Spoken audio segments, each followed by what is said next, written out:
Welcome to NarrativeNook audio tales where enchanted stories come to life. If you enjoy our stories, please subscribe, like and share to support our channel. Enjoy listening. As Frida was chased out of the house while wearing a reluctant expression, she was, in truth, rejoicing inwardly. If I get thrown out by Aubrey's parents today, I can use that as an excuse to break all ties with Aubrey. That'll be wonderful. Unfortunately, that was all wishful thinking on her part. Before long, Aubrey went up to Gina and held her back. "Hey Mom, please don't be like this. Frida is unlike the rest of the Queen family. She's my best friend. Look, she even gave us money." Aubrey viciously shot daggers at Frida before trying to gently coax her mother into forgiving Frida. Without a doubt, she hated the Queen family too. Nevertheless, she knew she could not cut off contact with Frida just yet because the latter was still of value to her. Seeing Aubrey standing up for Frida, the emotionally unstable Gina turned to the former and berated. Why are you still defending her? Have you forgotten how we ended up in this predicament?" Aubrey's expression changed drastically. I didn't forget. But that's exactly why we can't chase Frida away." With that, she forcefully dragged Gina back into the living room. Before heading in, Aubrey shot Frida a look, signaling her to leave immediately. Frida's expression was gloomy as things did not turn out the way she wanted. She then spun on her heel and left. Back inside the mansion, Gina felt such an immense surge of anger and despair that she could not formulate her thoughts into words. All she could do was bawl her eyes out, tears streaming continuously down her face. It went without saying that Aubrey was feeling inexplicably frustrated as well. She merely glanced at her mother and headed upstairs without giving any explanation. The mansion, which was already dilapidated, instantly descended into a state of despair. Meanwhile, Roxanne received a call from Jack again after busying herself with work for several days.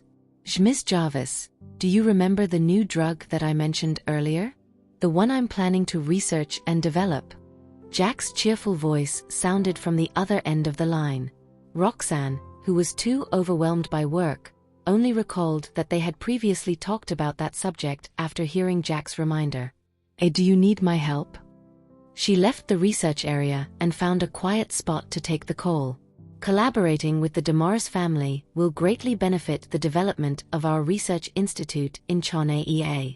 Jack hummed an acknowledgement and added, "It'd be wonderful if we could work together. I firmly believe that your research institute is my ideal business partner." Needless to say, Roxanne would not let the opportunity slide. "It's my honor to continue working with the Damaris family." Jack chuckled faintly when he heard her response. "We'll talk more when we meet. There are still some details that we need to discuss." Roxanne agreed at once. The two also decided on the time and venue of their meetup before hanging up. The moment the call ended, she received another call. This time, it was from Lucian. Roxanne answered it without hesitation. Have you been very busy the past few days? Essie says that you're hardly at home." The two rarely met since their return from Jadeborough. Lucian went over to visit the kids several times, but Roxanne was always not around and would leave them in Linda's care. Only after hearing Lucian's voice did Roxanne realize they had not met each other for quite some time. On top of that, the time she spent with the kids had also dwindled lately. A guilty look flitted across Roxanne's eyes as that realization dawned upon her. It's all right. The Research Institute has got more projects recently, so we're busier than usual. But it'll get better soon." Lucian furrowed his brows slightly. "No matter how busy work is at the Research Institute, you shouldn't overwork yourself. Don't forget that the kids are still waiting for you at home." Having heard what the man said, Roxanne could not help but feel amused. This man is more of a workaholic than I am. Yet he's reminding me not to overwork myself? However, at the same time, she also felt a warm current flowing through her heart.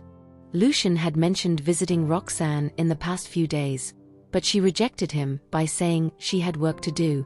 When he heard Estella mention that Roxanne was rarely home, he finally realized how hard she had been working recently. Are you free tomorrow at noon? Let's have lunch together, Lucian suggested. He was determined to let Roxanne get some rest. Roxanne fell silent for a few moments when she heard the time he mentioned before replying apologetically. Sorry, I'm not free. Lucian frowned. Why? Is there work that you have to complete? Roxanne scratched her nose sheepishly. I've promised to meet up with Mr. Damaris for lunch tomorrow to discuss a project. Jack Damaris? Lucian's expression instantly darkened. We've hardly been in contact these few days, and yet she's been contacting him?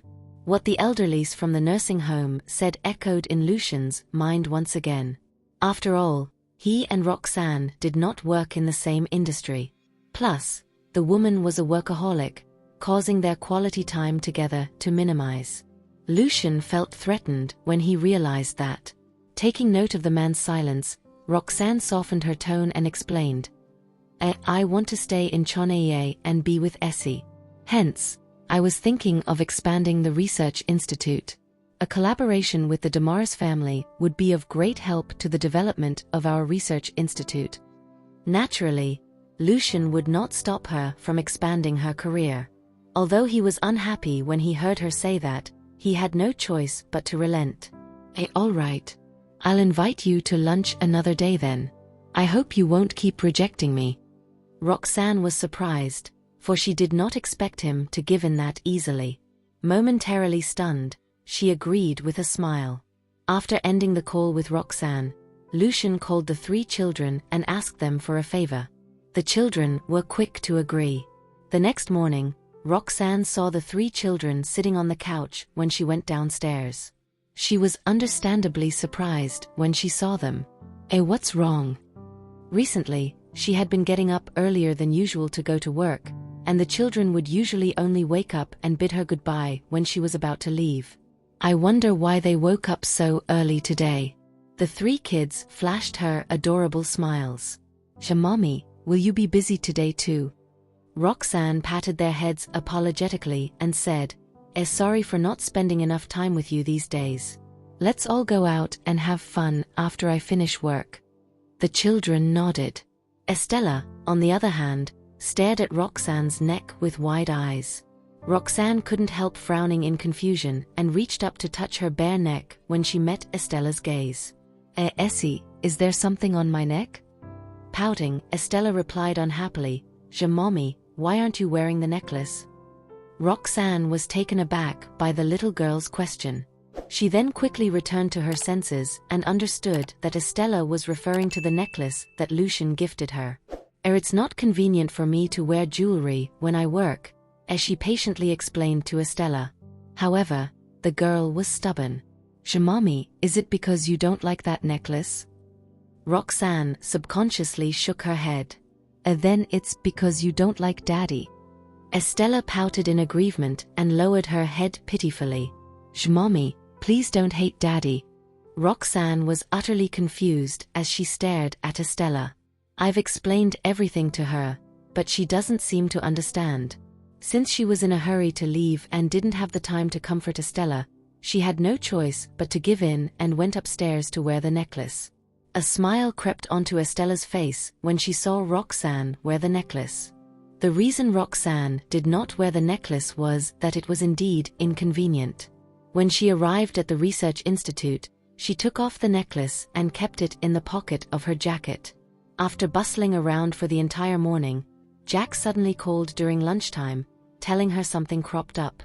He asked if they could meet at night instead.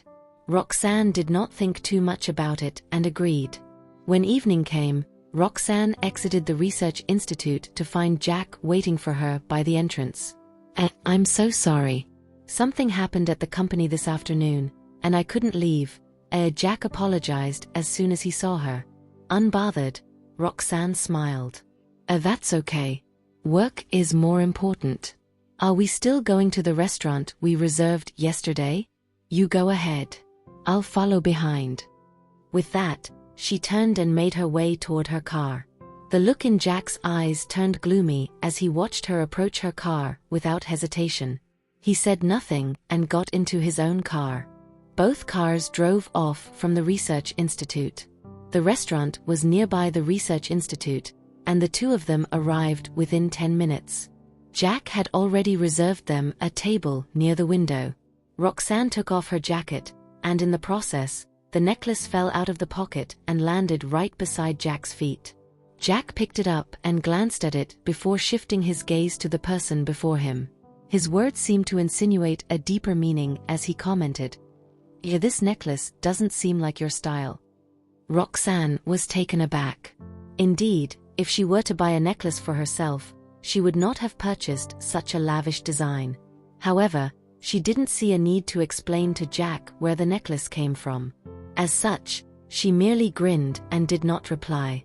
However, judging from her expression, Jack could already tell who gave her the necklace. His lips curled into a wry smile before he handed the necklace to her. This necklace attracts too much attention. As people in the medical field, we like to keep a low profile. No wonder you would leave it in your pocket instead of wearing it." Sensing that he was implying something, she stared at the person before her, puzzled. Jack did not comment more on it as he changed the topic to the new drug they were about to develop. Most of the medicinal herbs we're using to develop the new drug are planted by the Damaris family. My grandpa also hopes we'll use the Damaris family's raw materials as the main ingredient as well. Roxanne's focus was immediately diverted when they began talking business. She nodded in agreement and said, "That way, we can ensure better quality, too." She was a little worried after finishing her sentence. "But if our research institute will be in charge of the drug's research and development, the supply of raw materials, I'm afraid the Damaris family would demand a hefty price for the raw materials." Jack replied matter-of-factly, "The institute will only be responsible for the research and development. As for the medicinal herbs, we'll provide sufficient supplies." Roxanne breathed a sigh of relief when she heard that. After that, their discussion about the new drug became smoother. Roxanne had to admit that as the leading family within the traditional medicine field, the Damaris family's research in this area was indeed much more advanced as compared to the market. Many of their ideas and concepts coincided with Roxanne's. The topic of the conversation between Roxanne and Jack gradually extended from the new drug's research and development to the entire traditional medicine market. Before they knew it, it was already late. The two of them finally stopped chatting when Roxanne's phone rang. Benny was the one who called, asking when Roxanne would be returning home. Roxanne quickly apologized to the boy and explained her situation. She then bid Jack goodbye before she got up and left. Jack fumed in silence as he watched Roxanne's retreating figure. Even though she didn't say anything, I could already guess that Lucian was the one who gave her that necklace. I can't believe she's taking it everywhere she goes. Just what in the world is she thinking? It was already past 9 at night when Roxanne reached home. As she got out of the car, she felt anxious and guilty for leaving the children alone at home. Hence, she hurried into the mansion, but as soon as she entered, she was greeted with the lively sounds of the children playing with each other and running around. Roxanne stopped in her tracks and looked inside the living room, surprised. Initially, she thought Madeline had come over, but Lucian was sitting on the couch instead. As if sensing her presence, the man turned around to look. When their gazes met, Roxanne's shock intensified. "Oh, what are you doing here? Didn't we agree on meeting some other day?" Upon noticing her return, the children stopped playing and gathered around her, yearning for affection. Mommy, you came home so late. Daddy's been waiting for a long time." Roxanne ruffled the children's hair, but her gaze was still locked on Lucian. Lucian sat on the couch, crossing his legs. The button on his collar was undone, and he seemed relaxed and comfortable. Roxanne felt a strange but wonderful sensation surge within her heart when she thought of how he played with the children while looking like that. Lucian got up from the couch and made his way toward her. His gaze swept past her neck.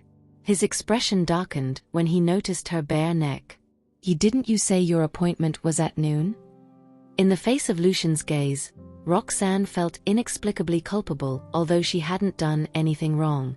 Mr. Damaris had something important this afternoon, so we had to change the time at the last minute. Dissatisfaction flashed across Lucian's face when he heard that. Is that how the Damaris family does their business? How can they change the appointment time just because they want to? If they're this casual when it comes to work, who would collaborate with them in the future? Roxanne did not know how to respond. She could only grin and change the topic nonchalantly. Did you guys have dinner? Benny piped up. We did. But I think Mr. Farwell hasn't eaten yet. Linda had prepared dinner for the children before she left. Lucian arrived while the children were eating, seemingly planning to freeload dinner. Upon hearing that, Roxanne turned to look at Lucian for confirmation. Lucian scrunched his eyebrows in tacit vindication. Roxanne frowned and said with a sigh, why didn't you call me earlier? She patted the children's heads as a gesture for them to make way. Subsequently, she washed her hands before preparing food in the kitchen. Verily, Lucian had lost his appetite after finding out that she and Jack had been out eating dinner until late at night. He initially wanted to reject her offer of making dinner for him, but when he saw her getting busy in the kitchen for his sake, he swallowed his words. Roxanne made some simple pasta.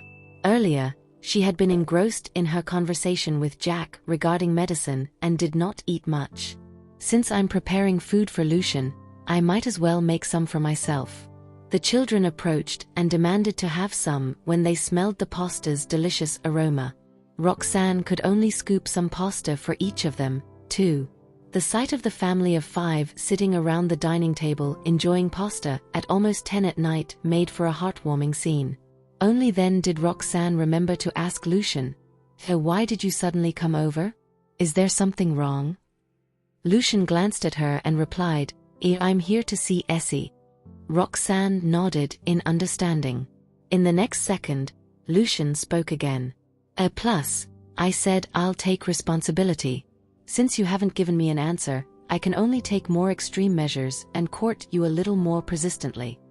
Roxanne's ears turned red at the thought of what he was referring to when he mentioned the word irresponsibility. Guiltily, she glanced at the children. The children were in sync as they pretended not to hear the conversation and savored the food. Roxanne heaved a sigh of relief and glared at Lucian, embarrassed. I need more time to think about it. Lucian shrugged before flashing her a smile. Then I'll just have to pursue you more persistently. The children rejoiced inwardly when they heard their parents' conversation. I wonder if Mommy has realized that her attitude toward Daddy has completely changed. With their fast progression, we'll become a real family very soon. It was late after they finished dinner. Lucian did not stay much longer either. He said his goodbyes and left. The smile on Lucian's face slowly disappeared and was replaced with an annoyed expression the moment he stepped out of Roxanne's place. While eating, Roxanne had briefly told him about the collaboration between her research institute and the Damaris family. The woman was all smiles as she told him about it, but he felt bitter. Jack is obviously coveting my woman. But, just like what the elderlies had said, we're not working in the same industry. Even if I wanted to do something, I don't know how. The more he thought about it, the more frustrated he got. Therefore, he decided to pull over by the side of the road and took out his phone to call Jonathan. Jonathan had just fallen asleep when his phone rang and woke him up. Glancing at the caller ID, he noticed it was from Lucian and involuntarily recalled what had happened previously. The last time Lucian had called him this late at night was to get him to take down Pearson Group, which cost him a good night's sleep. I wonder what is it this time. Jonathan was reluctant to pick up the call, but he was also afraid that Lucian would show up at his door. In the end, he had no choice but to bite the bullet and groggily answered the phone. Hey Lucian, what's up? Jonathan could hear Lucian's deep voice and a few honks on the other end of the line. I want to acquire the medicine company operating under the Damaris family. Do you know how I can do that? Jonathan froze. He was immediately snapped out of his groggy state before answering. Is Farwell Group preparing to enter the medical industry? One thought popped into his mind. If Farwell Group ventures into the medical industry, won't Queen Group's status in the industry fall again? Moments later, he realized the key point of Lucian's words. He wants to take over the Damaris family's medical company. Wide awake, he sat up in bed, his mind racing with various thoughts. You don't tell me you're doing this because of Roxanne. You're jealous of Jack, and in a fit of anger, you want to Lucian interrupted his guess with displeasure. Well? Do you have any ideas? Farwell Group doesn't have much experience in the medical industry, but the Damaris family has a highly established foundation, so I can only ask you for advice. According to Roxanne, the Damaris family provides the medicinal herbs they need for the new drug. Roxanne will interact less with Jack if I acquire the medicinal herbs company under the Damaris family. In the future, I can provide her the medicinal herbs whenever she needs them. That way, we'll get to interact more with each other. Judging from Jonathan's understanding of Lucian, he knew that his guess was correct, although Lucian did not answer his question directly. Naturally, he wanted to help his friend, but there was nothing he could do. It's as you said. The Damaris family's influence is highly established in the medical field. To be honest, I've also tried to acquire their company. However, no matter what I did, they refused to sell me the company. I've even tried raising the price 5 times higher and tried befriending them, but they just won't let go. The medicinal herb company owned by the Damaris family was mainly run by their own people, leaving outsiders nothing but envy. Lucian went silent after hearing that. However, that piqued Jonathan's interest. Why? Is Roxanne working with the Damaris family again? Do you need my help with anything?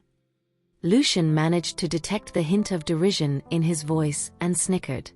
Go on and acquire the Damaris family's medicinal herbs company if you'd really like to help. Jonathan rubbed his nose sheepishly and said, well, anything but that. Then there's nothing you can do. Bye. Lucian hung up the call right after that. Jonathan's face was full of reproach as he watched his phone screen go dark. That was the second time Lucian had woken him up in the middle of the night and hung up after dropping a bomb on him. It had taken him considerable effort to finally drift off to sleep. Great. It looks like I won't be able to sleep at all tonight, either.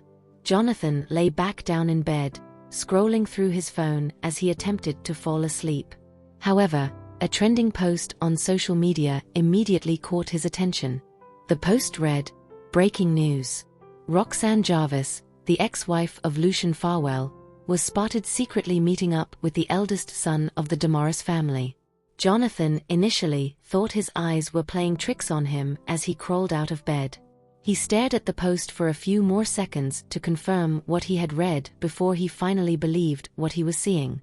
Then, he clicked on the post to find out more. There were several pictures posted in the thread. In the photos, Roxanne and Jack were sitting face to face at a table by the window of a restaurant, chatting and enjoying each other's company. There were even a few angles that captured the gleam in Roxanne's eyes. Even Jonathan couldn't help speculating about Roxanne and Jack's relationship at the sight of the photos. Then, he read the comments on the post. Netizen A. Roxanne Jarvis? Didn't she just get back together with Mr. Farwell?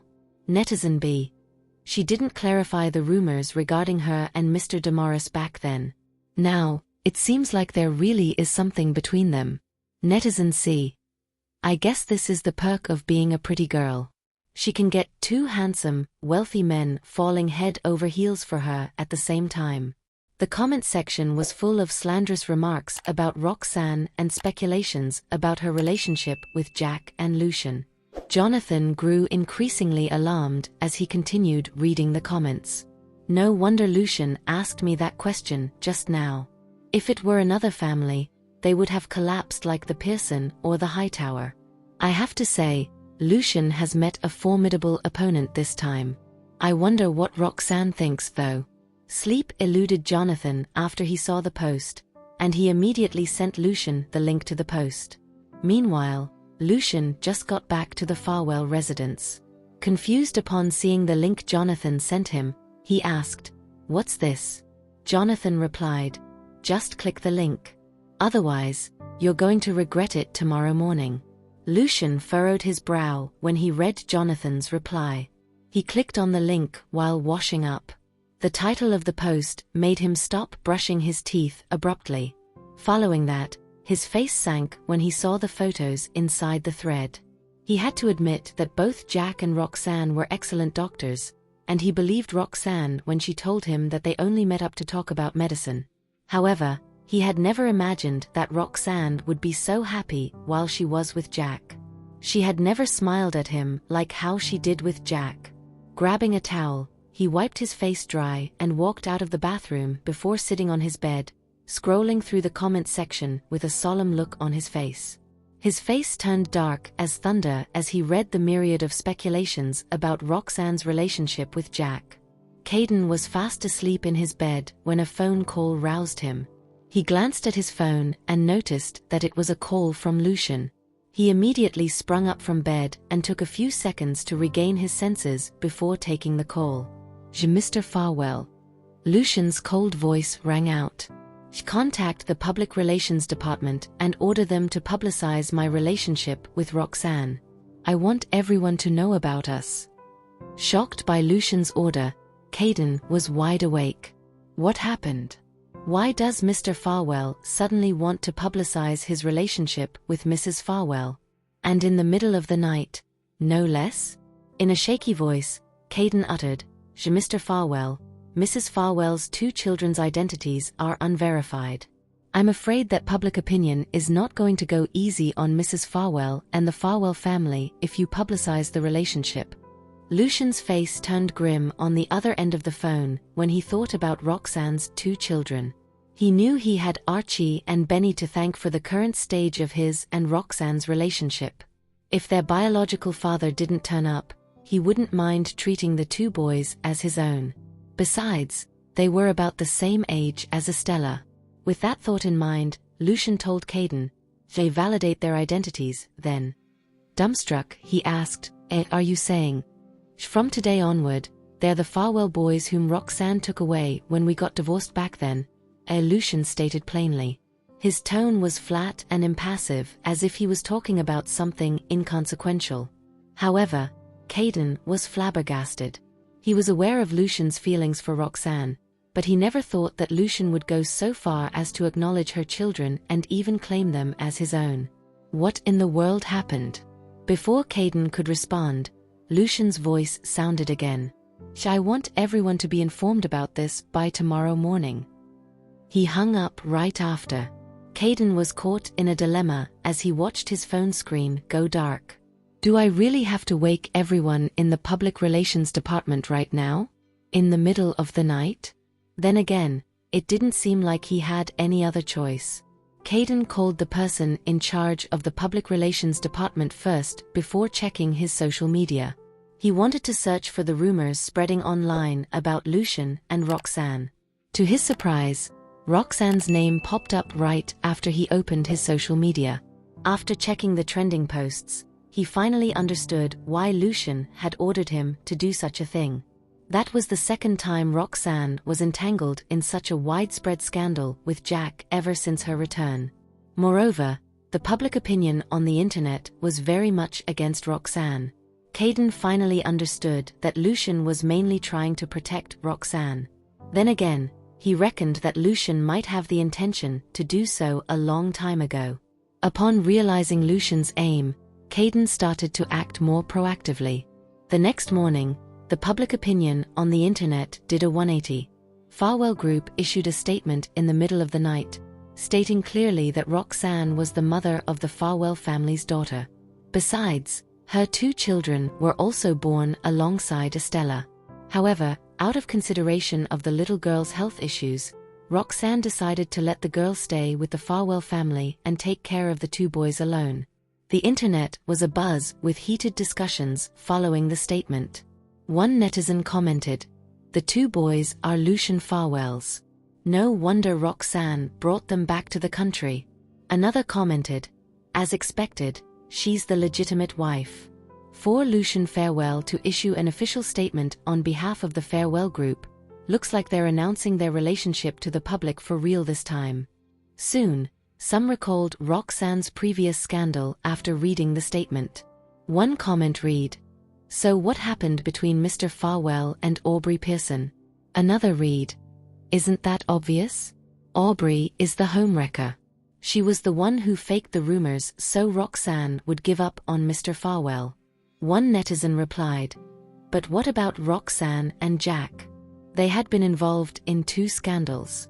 Besides, they seem to be on good terms." Another comment read, "Isn't that obvious? They are both capable doctors.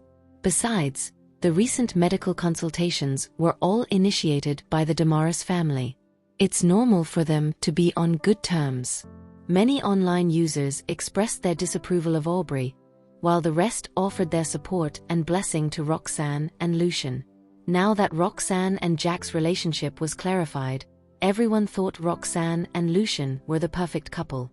One comment read, "I heard that Roxanne had participated in various medical consultations recently. A while ago, someone ran into her at the nursing home in Jadeborough. Mr. Farewell was with her, too." Another read, "Really? Oh, Roxanne is such a kind and pretty angel. No wonder Mr. Farewell adores her." One netizen commented, "Oh, I believe in love again. They must live happily ever after." The netizens' opinions were divided. Roxanne and Lucian became the epitome of a perfect relationship for many, while Aubrey, who used to be admired for her loving bond with Lucian, faced harsh criticism after her true colors were revealed. It was only after reading the announcement that Jack realized he and Roxanne were secretly photographed yesterday. After reading the comments praising Roxanne and Lucian's relationship, he threw his phone to the ground in a fit of rage. "I can't believe I didn't discover the perfect opportunity and ended up letting Lucian beat me to it.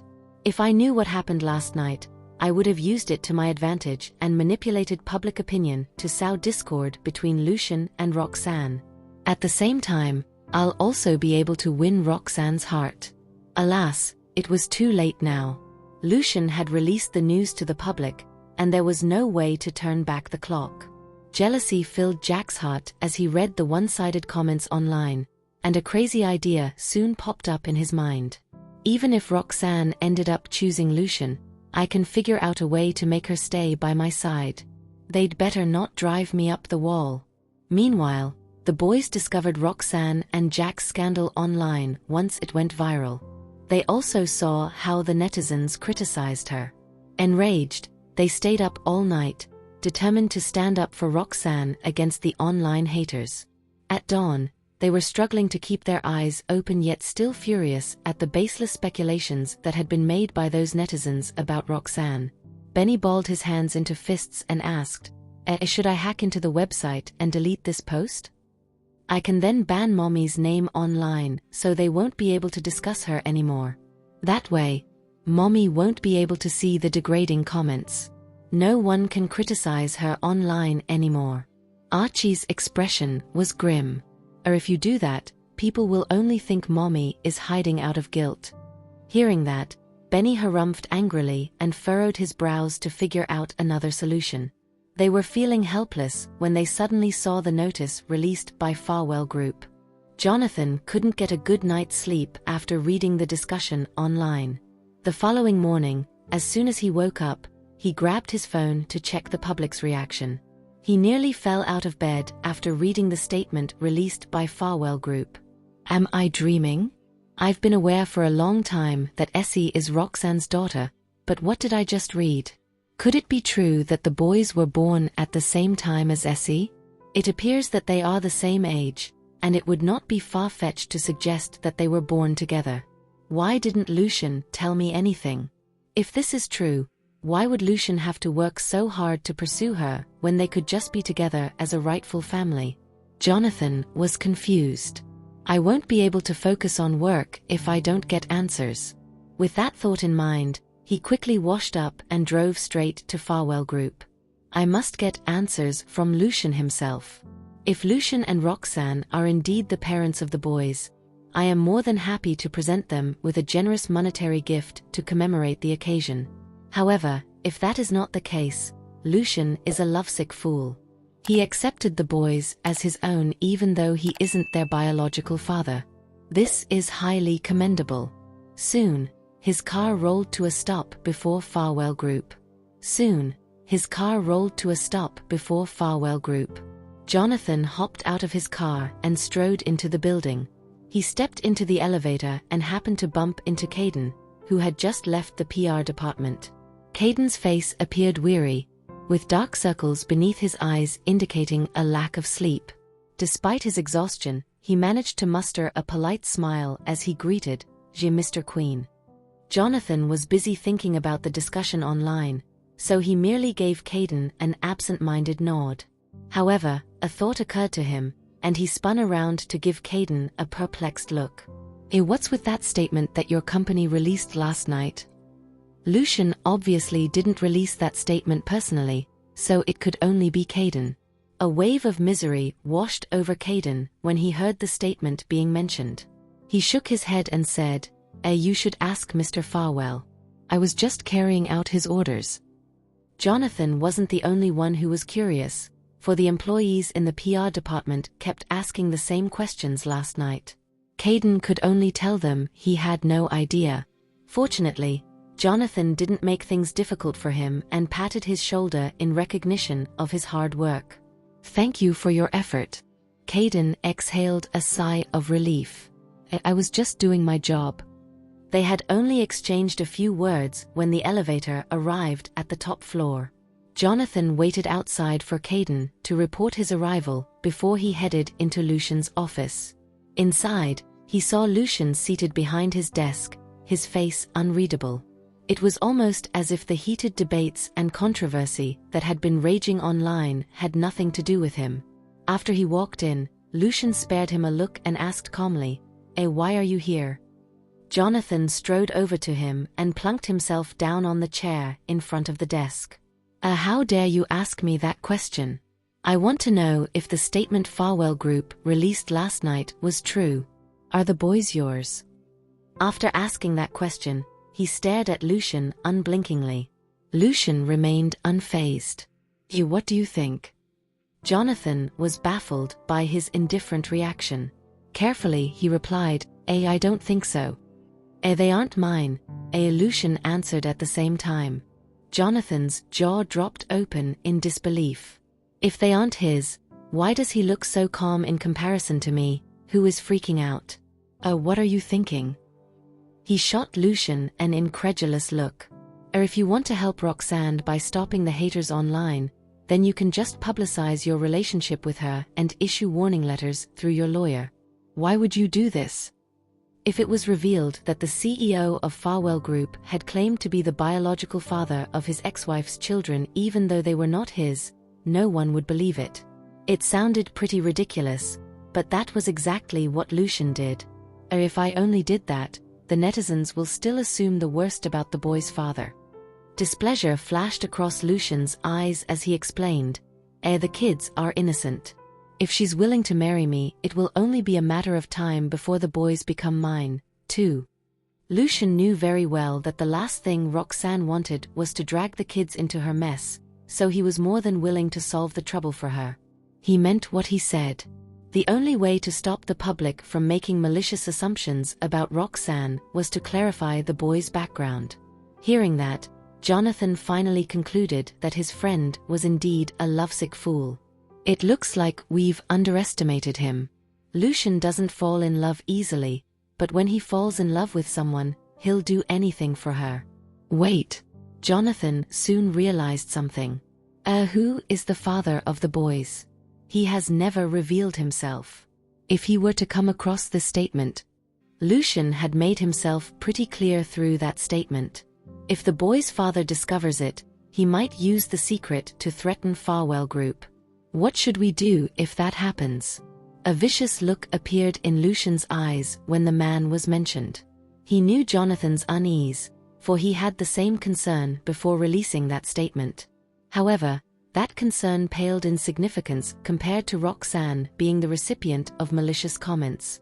If the boy's biological father dared to show himself, Lucian would take the chance to make him regret abandoning Roxanne and the boys. A sense of murderous intent hung in the air around Lucian as he contemplated the matter. Jonathan shuddered in fear as he stared at Lucian. In an icy voice, Lucian declared, "No matter who he is, I won't let him harm my family.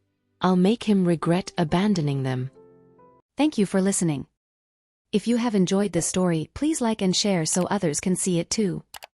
Also hit the subscription button and notification bell so you can be notified on our next release. Thank you for your support. God bless you.